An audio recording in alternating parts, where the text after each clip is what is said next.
Hello everyone, welcome to our channel. তো সকলে কেমন আছো? আশা করি সবাই ভালো আছো। আমিও ভালো আছি, তবে মোটামুটি শরীরটা ভালো নেই। আশা করি গলা শুনে বুঝতেই পারছো, ঘুরে এসে আর কি শরীরটা খুবই খারাপ, ঠান্ডা লেগে গেছে, জ্বর। তো যাই হোক, তোমাদেরকে আরও একটি নতুন ব্লগ উপহার দেওয়ার জন্য আমি চলে এসেছি। তো দেখো, এটা ছিল যাওয়ার দিনের ব্লগ। তো আমরা রাত্রিবেলা বেরিয়েছিলাম বাই কারে, নিজেদের বাড়ির গাড়িতেই গেছিলাম। তো দেখো, আমরা যাচ্ছিলাম হচ্ছে পুরী। তো এবার গাড়ি দাঁড়িয়েছে একটা ধাবাতে, সেখানে একটু সব ওই ঝালমুড়ি এইসব কেনাকাটা হলো আর কি।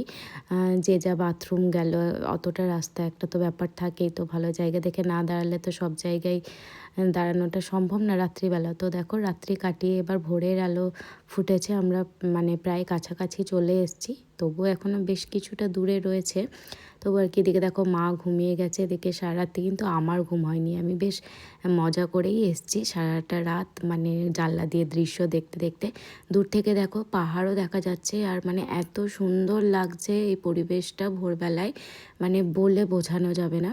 বাড়িতে থাকলে তো এত ভোরবেলা কখনোই ওঠা হয় না, আর এরকম দৃশ্য তো বাড়িতে বসে দেখা যাবে না। আর এদিকে আমার ছেলেকে দেখো, এদিকে আমি পপকর্ন খাচ্ছি, আর ও এদিকে মানে নাচ গান শুরু করে দিয়েছে। ওর কিন্তু কোনো টায়ার্ডনেস নেই, কিচ্ছু নেই। আমাদের বিরক্ত লাগছে, কিন্তু ওর লাগছে না, ও বেশ নিজের মতোই আছে। অবশেষে মানে অপেক্ষার অবসান হলো, সমুদ্রের তীরে এসে পৌঁছালাম।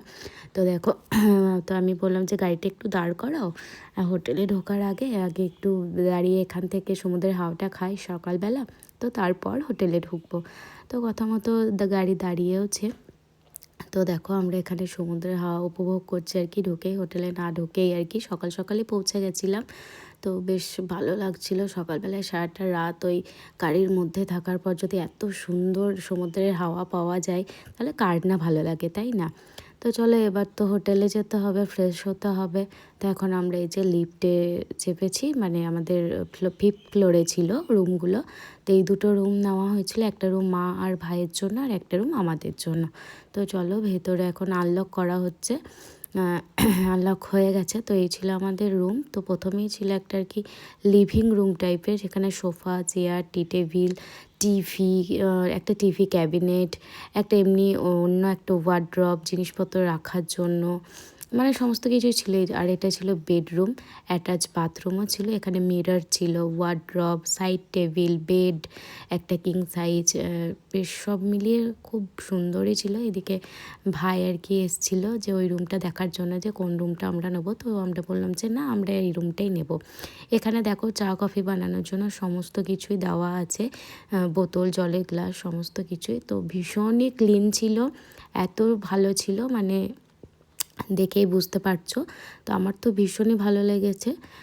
তো সব থেকে আগে যেটা আমার চিন্তা থাকে রুম বুক করার পর, যে ওয়াশরুমটা কতটা ক্লিন হবে। তো দেখতেই পাচ্ছো, মানে একদম পরিষ্কার পরিচ্ছন্ন রয়েছে। মানে এটা দেখে তো আমি মানে ভীষণ খুশি হয়ে গেছি যে এত ক্লিন। তো এদিকে একটা বারান্দাও ছিল, ছোট্ট ব্যালকনি, যেখান থেকে আমরা সিটা দেখতে পাবো। যেহেতু আমরা যে অ্যাপার্টমেন্টটায় রয়েছে, অ্যাপার্টমেন্টটা বেশ অনেকটা বড়।